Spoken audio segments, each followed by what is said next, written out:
A brief history of Canyon Road. The history of Canyon Road, you have to take it back to indigenous life in New Mexico or in Santa Fe. Was not Santa Fe then, pre-Santa Fe. Canyon Road was a path to the Pecos, a shortcut, if you will, from this area up the canyon to the Pecos River Valley.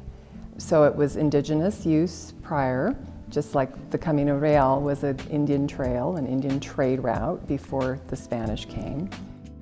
Where we're sitting right now is Santa Fe, New Mexico. But the first people here were the Puebloans. They inhabited this area before the Spanish ever arrived. The Spanish established the Via de Santa Fe de San Francisco de Asís between 1608 and 1610. Before they would found a via, they would always scout to make sure there was water, access to wood, fishing, hunting, all of these things human beings need to survive and thrive, and they found that in this area. By the 1750s, you have Hispanic people building homes along this path.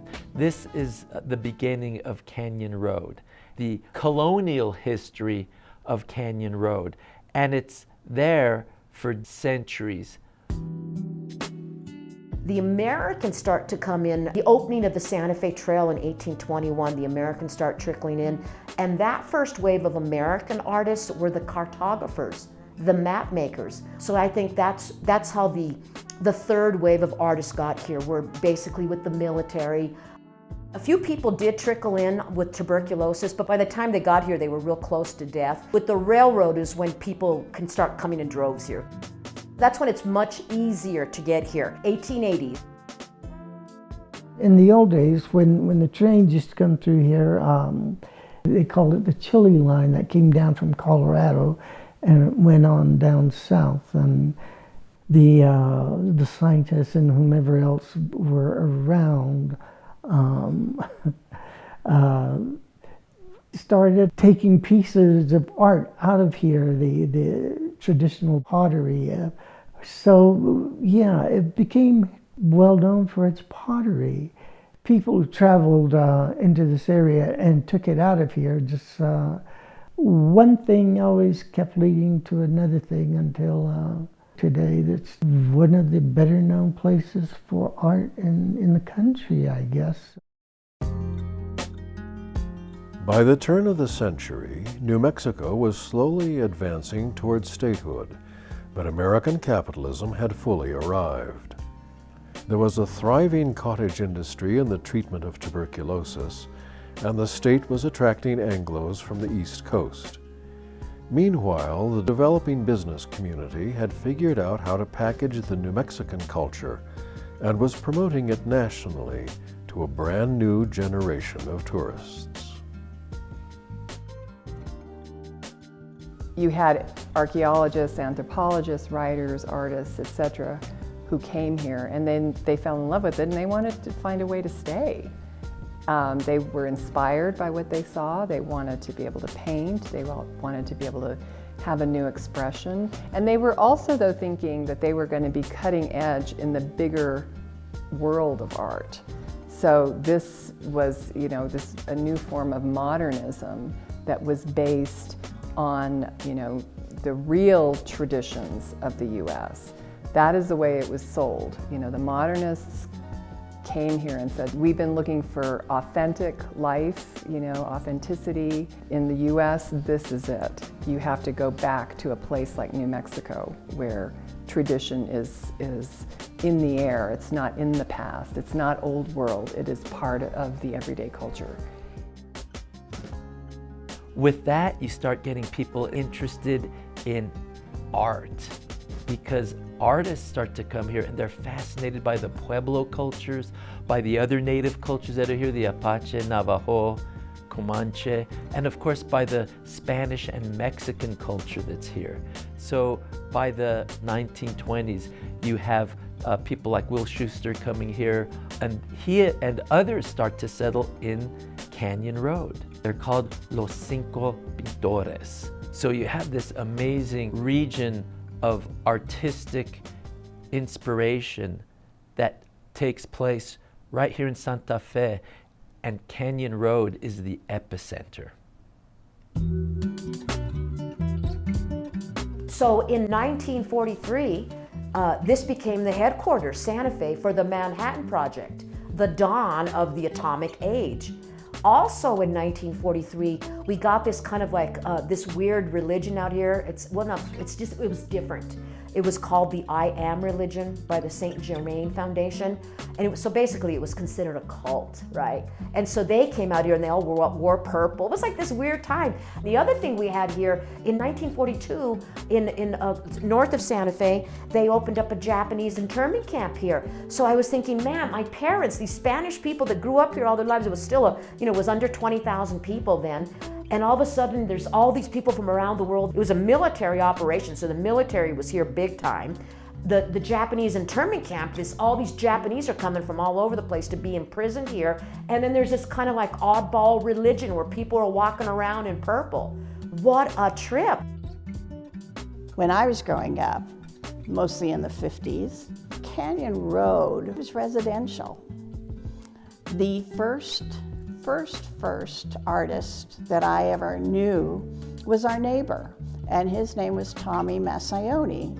And we knew him well because he painted my mother's flower garden all the time.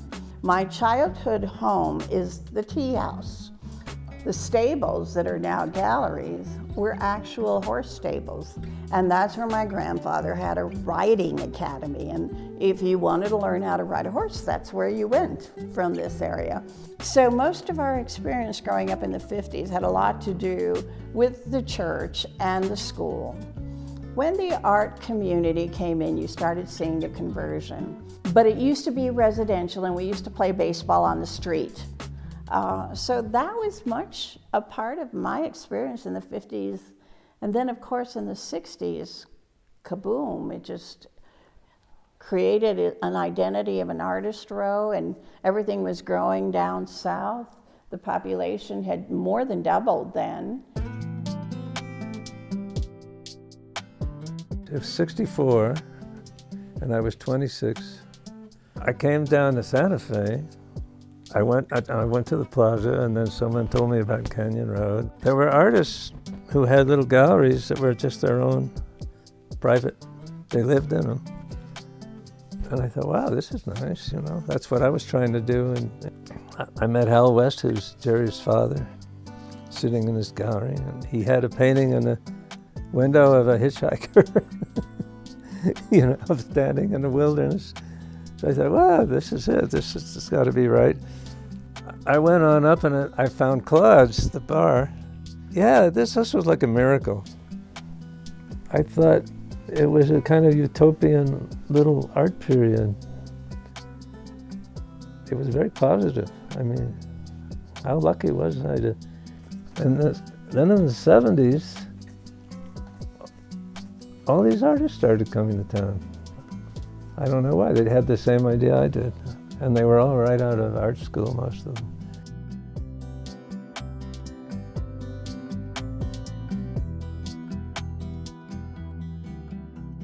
Well, even in the 1970s, when I was in high school here, it was still basically just another block. I mean, kids were playing outside on the street. I mean, it was predominantly Spanish-speaking families that lived on that street. My aunt and uncle had a home on Canyon Road.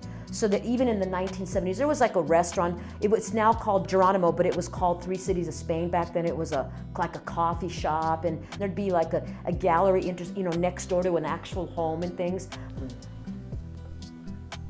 I guess the trouble with art, we had a lot of fun in the beginning when we were young and everything, but then it all became a grind to find the right rich people to sponsor it and promote it and buy it. And you end up feeling like you're doing something a little bit wrong, Gentrification can be really ugly.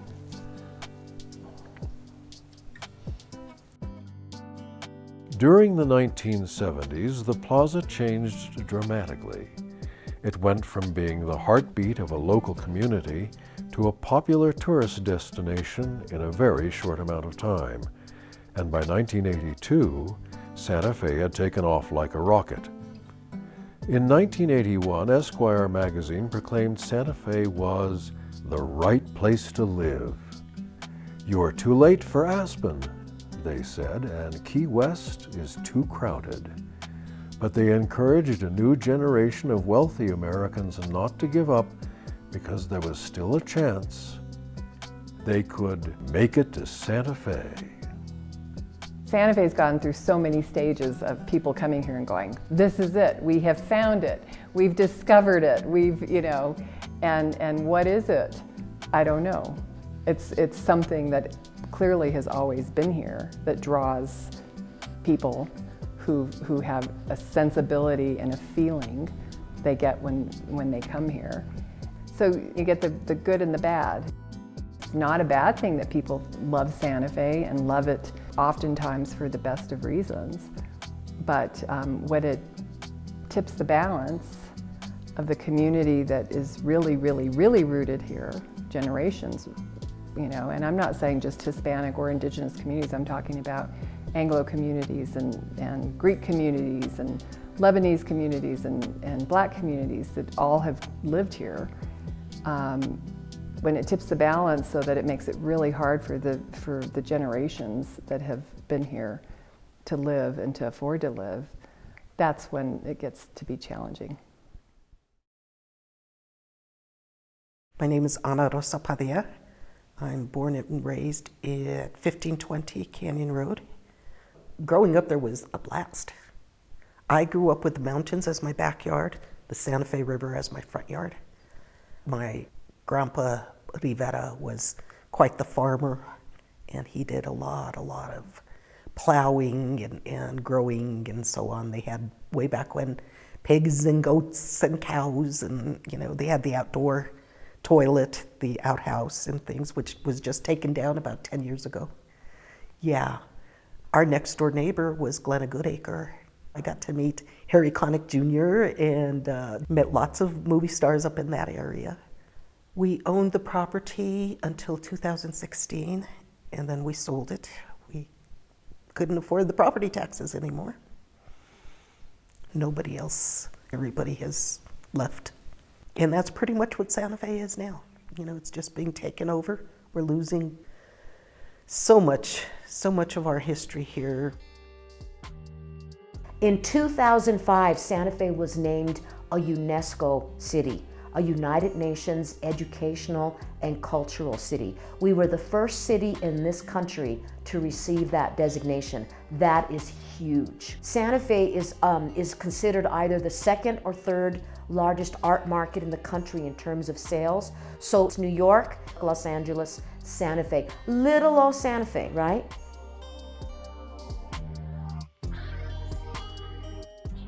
I've, for many decades, worried as we've continued to get more popular and more expensive that eventually we're going to price ourselves out and we're going to become an Aspen or a Vail.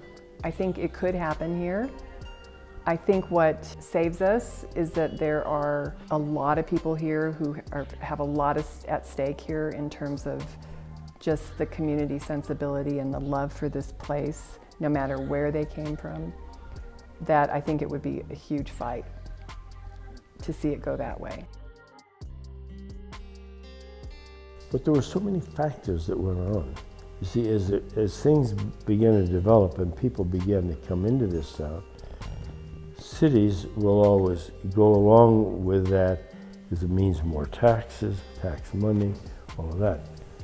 Everybody's taxes went up as richer and more affluent human beings came to this town. The Hispanics got so displaced in this town that it's just pathetic. There was no way that these people could survive in those areas because the taxes, they were taxed out of their old homes. And the place you and I were talking about, Canyon Road, is almost, unless you just happen to be a Hispanic who hung on to it through hell or high water and paid the taxes and all that, there's no longer too many Hispanics in that area, which was really the old Santa Fe. you know. And that's what happened all over the city. It's never pleasant to be on the receiving end of conquest. It's painful to have people come from the outside and tell you, you're going to change now. The Spanish did it to the Puebloan people. Native peoples did it to each other. Americans came and did it to all of us who were already here. Perhaps the conquest of Santa Fe is still going on. We look at how conquest happened 600 years ago. It was violent. But the way things happen now tend to have more to do with economics and culture. So you still have those stresses here. There's so many different perspectives. And like a lot of historical events, they're painful and they sometimes make us uncomfortable, as history should. I think it's very hard to look at anything black and white in Santa Fe or in New Mexico as a whole. It created an economy that we depend upon today, that is partly my livelihood, your livelihood, and so it's so complex and it's so nuanced, and it's very big. It's a much bigger story than people give credit for. What many people don't think about is that there's still a huge local community here. I get asked all the time when I'm in certain circles, gosh, you must be one of the only native Santa Feans left. And I say, no, there's a lot of us. We're all over this city. Pay attention. Santa Fe is a very strong, self-identified place. And I don't think it's going to let go of its identity that easily.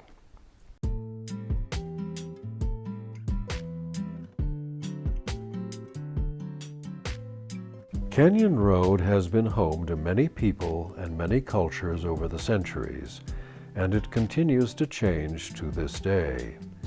It has witnessed a number of the most interesting stories in the history of American art, while the city, because of its proximity to Los Alamos, has been entangled with several pivotal moments in the development of our nation as a superpower. Today, this old neighborhood has one of the nation's highest concentrations of artists and galleries, and because of this, it attracts art lovers from around the world. But hiding behind every corner there is a secret, and its mysteries are truly ancient. It is a street that will take you back in time, and nowhere else will you find anything quite like it. Canyon Road, Santa Fe, New Mexico.